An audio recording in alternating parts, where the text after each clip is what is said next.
Assalamualaikum warahmatullahi wabarakatuh.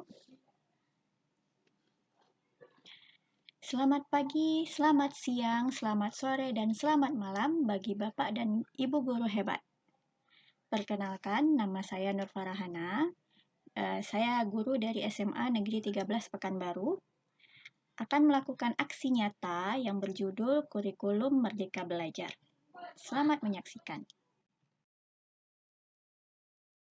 Bagi Bapak dan Ibu guru yang belum tahu, mengapa kurikulum merdeka? Tapi bagi yang sudah tahu, kita simak saja ya.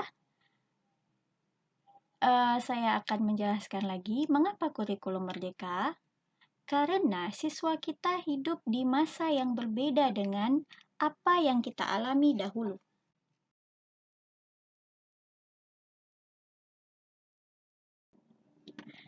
Kondisi murid kita saat ini, Bapak Ibu, bisa kita lihat di foto-foto yang sudah saya berikan di sini.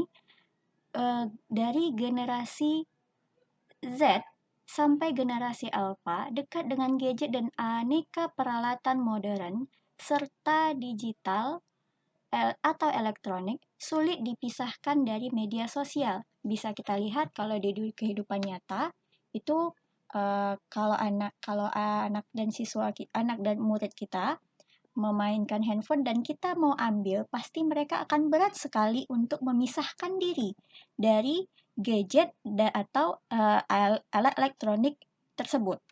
Nah, isu kekinian atau isu masa kininya adalah hal itu dapat menyebabkan perubahan iklim global, teknologi digital, industri multinasional, dan transformasi budaya.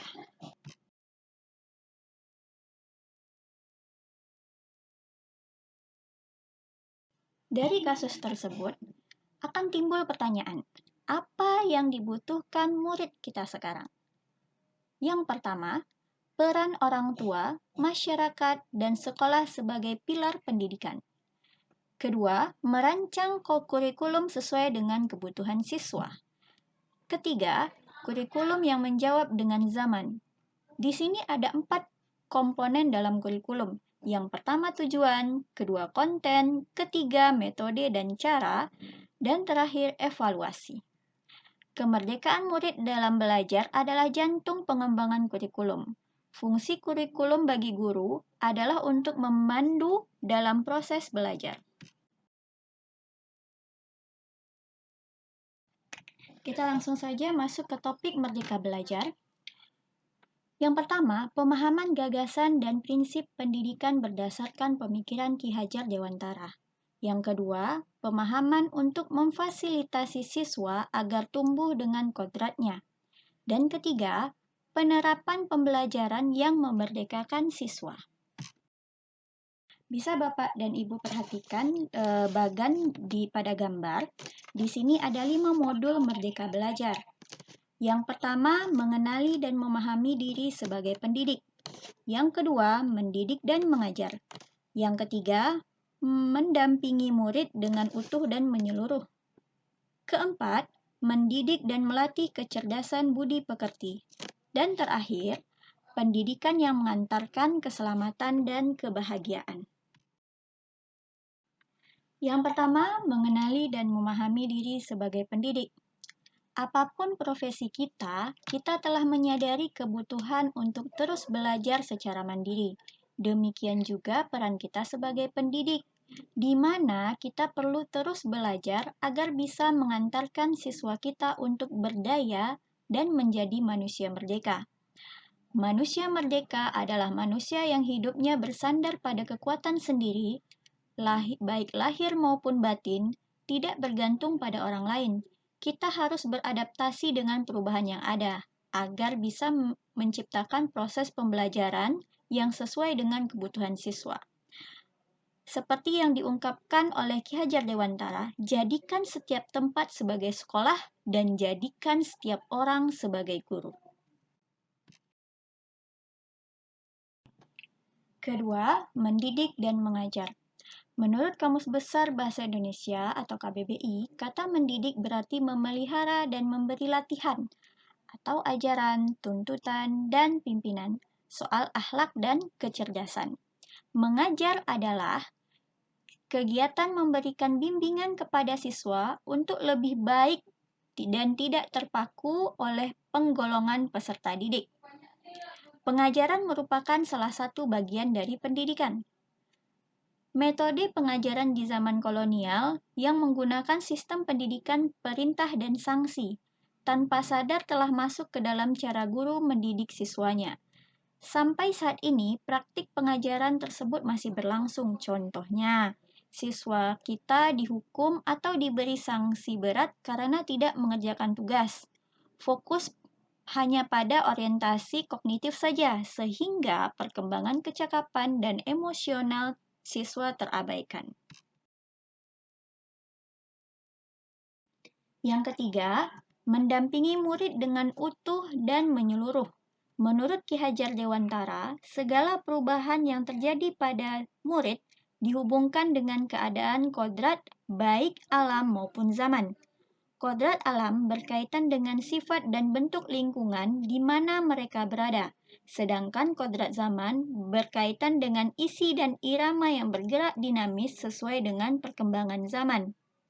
Sebagai guru, kita harus memahami kodrat masing-masing murid, sehingga dapat memberikan pengalaman-pengalaman belajar yang sesuai dengan tempat tinggal dan perkembangan zaman.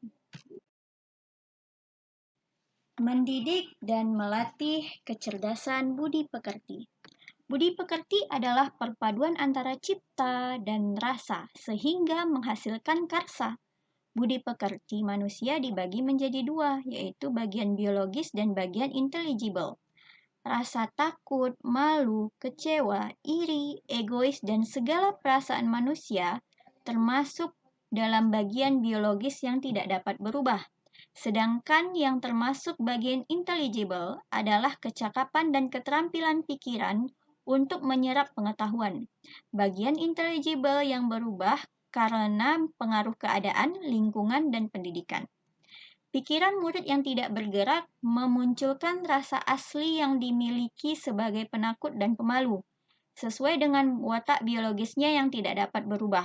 Melalui proses pendidikan kecerdasan budi pekerti, murid akan tumbuh dan berkembang sehingga mampu mengendalikan watak biologis yang akan semakin samar dan menebalkan watak-watak yang baik.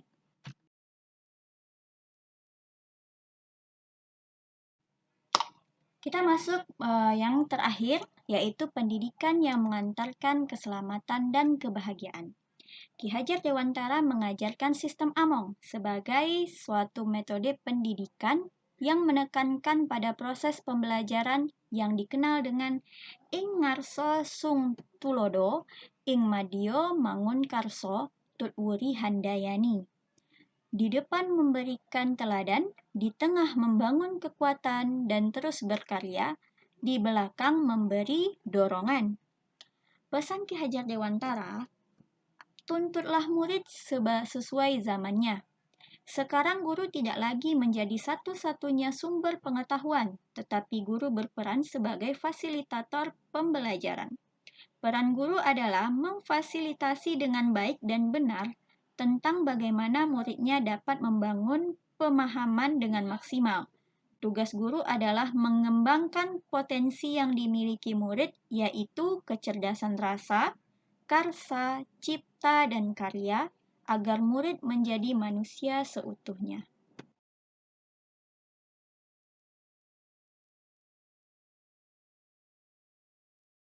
Sekian video presentasi saya. Terima kasih untuk Bapak dan Ibu guru hebat yang sudah menonton sampai akhir. Di sini saya meminta kepada Bapak dan Ibu guru untuk mengisi form umpan balik yang sudah saya letakkan di kolom deskripsi. Dimohon Bapak dan Ibu mengisinya setelah menonton video saya. Terima kasih. Wassalamualaikum warahmatullahi wabarakatuh.